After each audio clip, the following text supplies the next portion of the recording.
राजा परीक्षित ने पूछा, भगवान श्री हरि सबके स्वामी हैं और आपने कहा वामन अवतार धारण करके राजा बलि से मांगा। प्रभु मुझे यह बात समझ में नहीं आ रही कि त्रिभुवन के स्वामी होकर उन्होंने मांगना क्या था? उन्हीं की संपत्ति थी, मांगना क्या था? अच्छा चलो मांग लिया, फिर बलि को बांध क्यों दिया? मेरे हृदय में बात जम नहीं रही कि भगवान को पहली बात तो मांगना नहीं, और मांग लिया, उन्हीं की संपत्ति थी, फिर बांधा क्यों? उसने तो सब दे दिया, फिर बलि को बांधा क्यों? मेरा बड़ा कौतूहल हो रहा है हृदय में कि भगवान के द्वारा निरपराध को बंधन में डालना, ये दोनों संभव कैसे हुआ, ये हम जानना चाहते हैं। श्री सुखदेव जी ने कहा, परीक्षित, जब इंद्र ने बलि को पराजित करके उनकी संपत्ति छीन ली और प्राण भी ले लिए, एक तरह से बलि को, तो भृगुनंदन शुक्राचार्य जी ने बलि के शरीर को एकांत में ले जाकर मृत संजीवनी विद्या से जीवित और स्वस्थ और तेजस्वी कर दिया। इस पर शुक्राचार्य जी के शिष्य महात्मा बलि ने अपना सर्वस्व उनके चरणों में चढ़ा दिया। तन मन से गुरु जी की सेवा, गुरु के आश्रित परीक्षित जो अपने गुरु के आश्रित और गुरु की सेवा परायण है, वो पूरे विश्व पर विजय प्राप्त कर सकता है। बड़ी महिमा है गुरु सेवा की। देखो, गुरु सेवा के प्रताप से ही संदीपिनी जी जगत गुरु भगवान श्री कृष्ण के गुरु बने, अपने गुरुदेव की सेवा के प्रताप से। बलि जी समझ गए कि हमारे गुरुदेव का कृपा प्रसाद, देवराज इंद्र का पद अवश्य वापस आ जाएगा। शुक्राचार्य जी बहुत प्रसन्न हुए देख करके पूर्ण समर्पण बलि का। गुरु क्या देखते हैं? पूर्ण समर्पण। मन, बुद्धि, चित्त, अहंकार, ये आज्ञा पे चले गुरु के, बस इतना ही गुरुदेव चाहते हैं।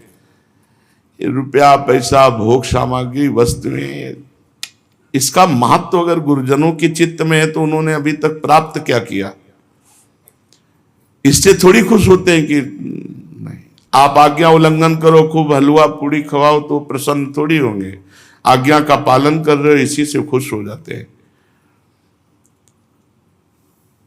बलि का महाभिषेक विधि से अभिषेक कराकर विश्वजित नामक यज्ञ करवाया शुक्राचार्य जी ने।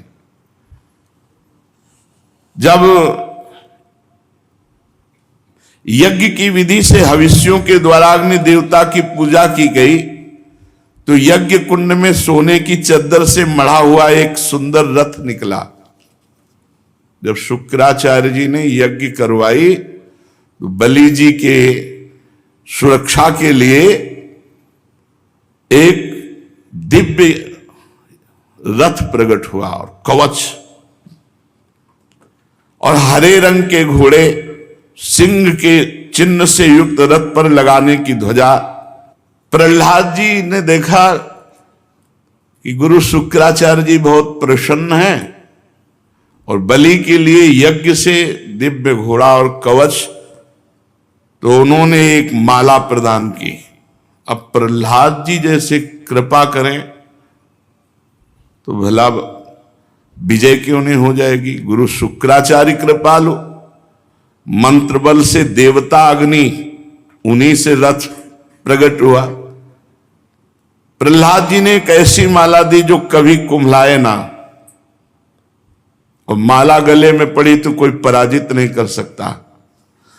शुक्राचार्य जी ने शंख दिया, पूरा स्वस्ति वाचन कराए। बलि जी ने प्रहलाद जी के चरणों में प्रणाम किया और भृगुवंशी गुरुदेव को दाहिने करके रथ पर सवार हुए, कवच धारण किया। अपने ईश्वर बल से दैत्य सेनापतियों को साथ लिया, देवराज इंद्र पर चढ़ाई कर दी। ऐसा लग रहा था मानो आकाश को पी जाएंगे। क्षितिज को भस्म कर देंगे।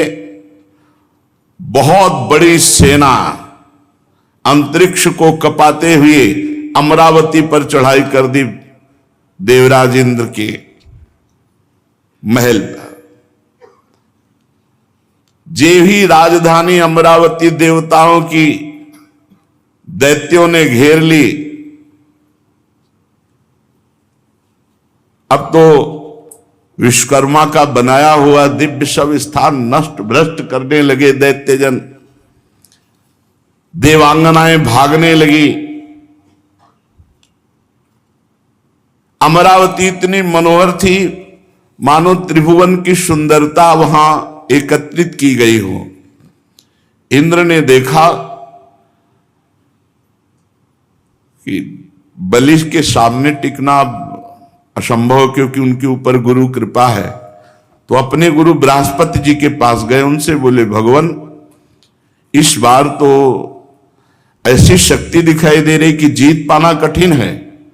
मैं देखता हूं कि बलि को कोई रोक ही नहीं सकता, ऐसे प्रलयंकारी आग की तरह बढ़ता चला आ रहा है। आप कृपा करके बताइए कि मेरे शत्रु की इतनी जल्दी इतनी बढ़ती कैसे हो गई और इसे कैसे दबाया जा सकता है। देवगुरु बृहस्पति ने कहा इंद्र मैं तुम्हारे शत्रु बलि की उन्नति का कारण जानता हूं, उसने अपने गुरुदेव को रिझा लिया है। शुक्राचार्य जी ने अपने शिष्य बलि को महान तेज शक्ति का खजाना बना दिया। इस समय सर्वशक्तिमान भगवान के सिवा